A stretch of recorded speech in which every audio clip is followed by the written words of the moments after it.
left tunahitaji tusikie something from the board. Wangapi hapa kwanza ni member wa NBAA? Kama ni member wa NBAA nyosha mkono. Unaweza ukawa ni SPA au unaweza ukawa ni SPA student au unaweza ukawa ni ASPA, any level. As long as wewe ni member wa NBAA, naomba nyosha mkono. Okay.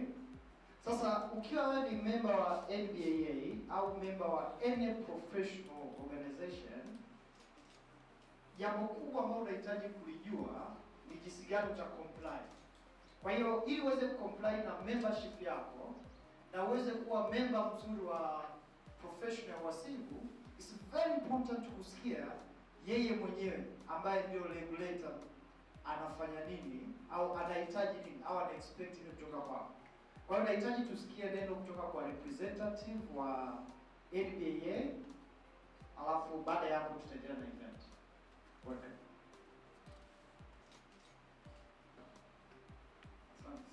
Asante sana Rais wa TAA, Jamhuri ya Muungano, kazi iendelee.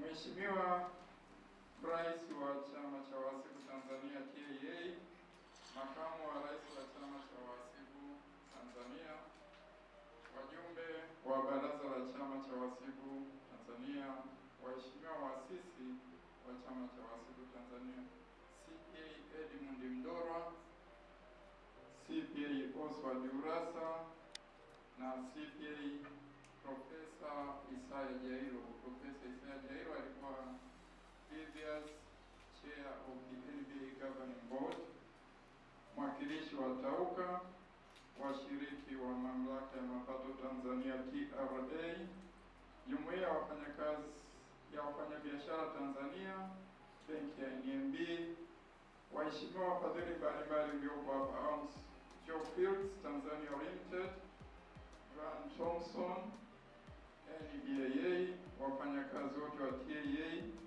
washiriki wa mafunzo haya, wanahabari, wageni waalikwa, pamoja na mwakilishi wa mwenyekiti wa bodi ya TAA, CPA Witness. CPA Witness ni mjumbe wa bodi ya NBA iliyomaliza muda wake Disemba.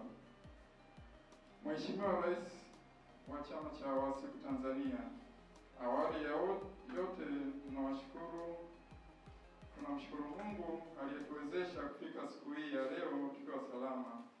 Pia naomba tutoe shukrani zetu za dhati kwa kutualika NBA na kumwamini CPA Pius Maneno kwa mgeni rasmi katika mafunzo haya maalum kwa wahasibu wachanga kama sehemu ya maadhimisho ya wiki ya uhasibu kwa mwaka wa 2025. Mheshimiwa Rais, Chama cha Wahasibu Tanzania, bodi ya wahasibu na wakaguzi, pamoja na kuendelea na majukumu ya msingi ya kusimamia taaluma hapa nchini, inatambua juhudi za wadau mbalimbali katika taaluma. NBA itaendelea kushirikiana na wadau wote katika kuhakikisha taaluma inaheshimiwa na kutoa huduma kwa jamii na wadau wote katika masuala ya fedha. NBA itaendelea kuboresha mifumo ya kidijitali, hasa kuwezesha kukabiliana na vishoka ili kupunguza tatizo la watu ambao walikuwa wakitoa huduma za masuala ya uhasibu na ukaguzi ili yatolewe na wale tu ambao wanatambuliwa na NBA. Kama alivyosema Rais, NBA iko katika hatua za mwisho za kukamilisha moja ya mifumo ya kutunza kumbukumbu ya hesabu zilizokaguliwa. Hii itapunguza vishoka wengi sana na kurudisha kazi zetu kwetu sisi wahasibu. Hapo awali tumeona matukio mengi ambayo yalikuwa yanaashiria vishoka wanafanya kazi zetu, lakini sasa tunahakikisha kazi zetu tutazifanya sisi wenyewe. NBA pia inatambua umuhimu wa internship kwa graduate accountants, hasa kuendelea kupata mafunzo kwa vitendo na kutoa taarifa za kazi wanazopewa na wasimamizi wa wapo field. Na pia bodi ya wahasibu itaendelea kushirikiana na wadau mbalimbali ambao wapo katika sekta ya masuala ya fedha ili kuhakikisha uzoefu waliotangulia katika taaluma unarahisishwa na wahasibu wanafunzi. ambao ungependa pia kukua kitaaluma. Mafunzo kwa vitendo kwa wahitimu wa wasibu graduate ambao chama kinawalenga katika kuongezea mafunzo kwa vitendo kwa kutumia wasibu, wakaguzi na wabobezi walipo katika kazi, itasaidia katika kuongeza uelewa na vitendo kwa njia ya tija kwenye taaluma. Hivyo NBA itaendelea kushirikiana na Chama cha Wasibu Tanzania katika kuhakikisha jambo hili linafanikiwa. Mheshimiwa Rais wa Chama cha Wasibu Tanzania, NBA imetaarifiwa kuwa tayari Chama cha Wasibu Tanzania kimeingia makubaliano na PRELA katika kuhakikisha wanachama wa Chama cha Wasibu wanatoa huduma za kuhudumia makampuni mbalimbali hapa nchini. Bodi ya Wasibu itaendelea kuhakikisha inashirikiana na Chama cha Wasibu Tanzania ili tuweze kuwasaidia wanachama wote katika kutoa huduma na makampuni hayo. Naamini kazi hizi zitaongeza tija kwa makampuni na kuongeza ajira zaidi kwa wasibu na wakaguzi nchini. Mheshimiwa Rais, NBA itaendelea kushirikiana na Chama cha Wasibu wa Tanzania kwa maombi yenu yaliyoletwa kwa ajili ya mentorship program yatafanyiwa kazi na kuona namna ambayo NBA itaweza kuhakikisha maono ya mafunzo na vitendo yanatekelezwa ipasavyo.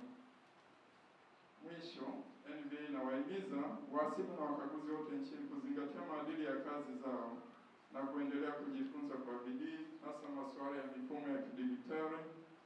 Kila mhasibu anapaswa kutilia maanani kwamba taratibu zote za kodi, kufanya mawasiliano ya return za PRELA, taasisi karibia zote zinatumia matumizi ya kidijitali, ikiwemo sisi wenyewe NBA. Tuna mifumo mbalimbali ya membership, tutapata kusikia leo kutoka kwa mtaalamu wetu. Mambo mengi tunayafanya kwenye mifumo ya kidijitali. Kwa hiyo kama tunahitaji wahasibu wetu waweze kukabiliana na hali ya mazingira yetu, wanapaswa wajifunze kwa bidii matumizi ya mifumo mbalimbali ya TRA, mifumo mingine ya serikali wakati wanapofikiria kuhudumia sekta binafsi na serikali. Mwisho kabisa, nawapongeza Chama cha Wasibu Tanzania, wafadhili, waandaaji wote wa wiki ya wasibu kwa ajili ya tukio hili. Kwa kusema hayo, nafungua rasmi programu hii. Asanteni kwa kusikiliza.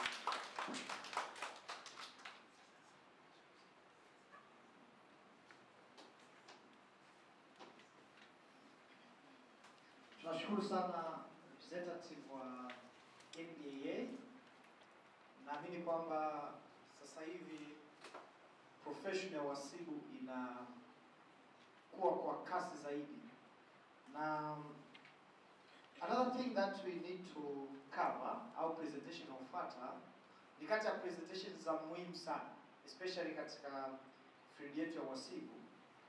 Kama tunavyojua, wale wasibu ambao kidogo wana experience kwa muda mrefu watakubaliana na mimi kwamba zamani uhasibu ulikuwa unajulikana kama ni issue za namba. Kwa kama ni mhasibu tunajua kwamba wewe utakuwa unafanya debit na credit, then utakuwa unaandaa profit or loss statement, ukishamaliza unawapa watu wanafanya maamuzi. But currently field yetu ya uhasibu imebadilika na tunahitaji tuende kusikia kutoka kwa Mr. Nanj pamoja na Hatim ambao wao ndio moja part ya sponsors wetu, lakini wanatoka katika Grand Throne Tanzania ambao ni one of the auditing firm that operates in Tanzania. Na I believe naomba kila mmoja amechukua notebook yake pamoja na maybe kama hauna notebook unaweza kuandika kwa kutumia simu, but make sure that you take something from them. Kwa karibu sana.